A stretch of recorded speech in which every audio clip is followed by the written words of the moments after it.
Hey, welcome back. Just thought I'd do a quick video on a new shoe that I've got. This is the Asics FujiSpeed 3 and I've done my first run in this yesterday. And yeah, so this is the first run review of this lightweight racer. So yesterday's run was 21.2 miles. I had 2,700 feet of elevation climb.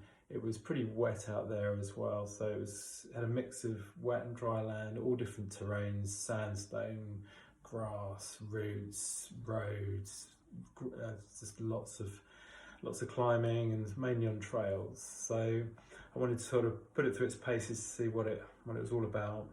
The pace for the run was about 7:55 per mile, so I think it's quite a good test. So yeah.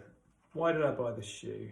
I've got Beachy Head Marathon in a couple of weeks and I'm looking for a race day shoe, and due to the success of the Sky Paris Asics shoe, I thought I'd try their Trail Racer, which is this one.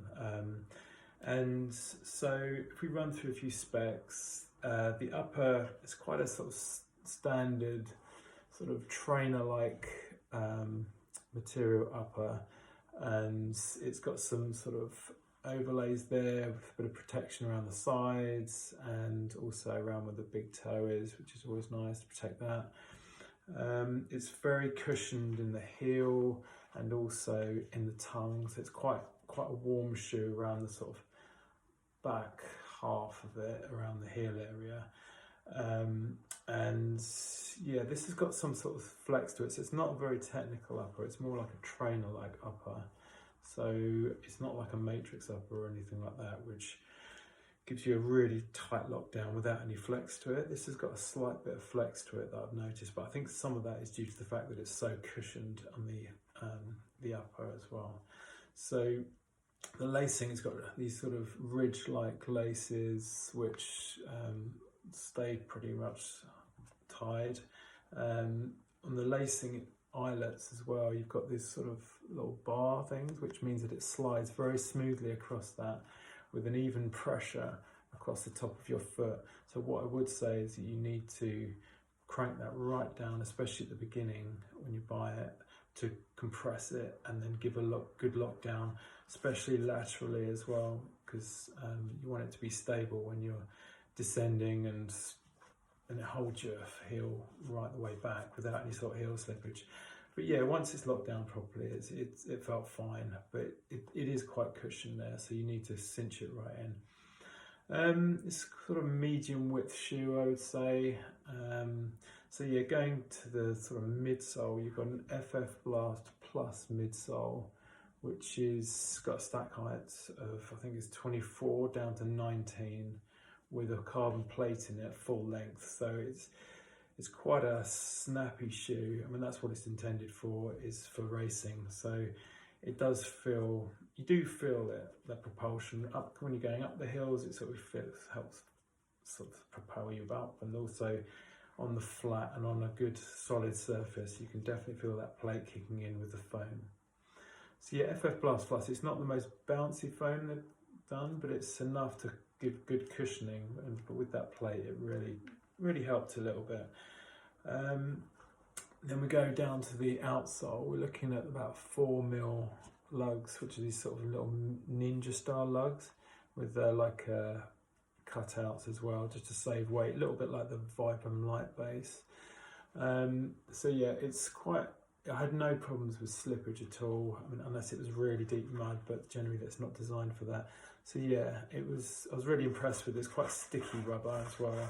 So it's a really good rubber compound and enough lug depth to sort of help in those winter months.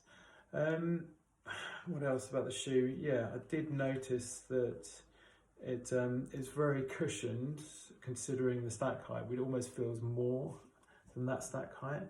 Maybe the carbon plate acts as a rock plate, which as well.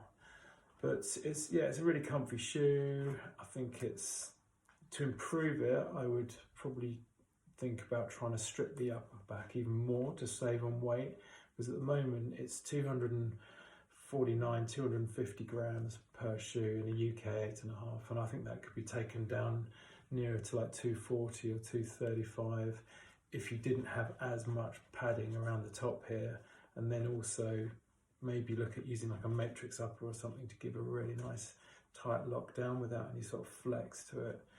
But it's a comfy shoe. You could probably take it up to 50 miles and above if needed. But yeah, so the other comparisons for this, for beachy heads, I've got the Zinal 2s, which I wore last year with great success, came second in the race last year.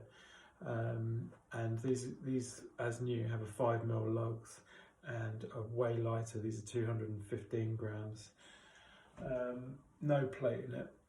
This is the Terex Agravix Speeds, which come in at 242 grams with Light Strike Pro under feet, but there's no plate in this either. But great for going up and down hills, feels really snappy. So yeah, it's between those three really. I'm not sure which one I'm going to use yet, but yeah, it's a nice shoe. I think it looks a little bit dated, but yeah, we'll see. I'm happy with how comfortable it is, especially over the sort of rocky terrain, because you don't really bottom out enough, I think. Yeah, I'm happy with it so far. It comes in at, I think it's £160 UK, but I got it for 135 or something with my sports shoes discount. So it's on the cheaper end side for trail super shoes. And it comes in slightly lighter than the Tecton X and the Agravix Speed Ultra, which are higher stack shoes. But so yeah, this is my first run review of the FujiSpeed 3 by Asics, and yeah, I'm fairly pleased with it. Thanks for watching. Bye.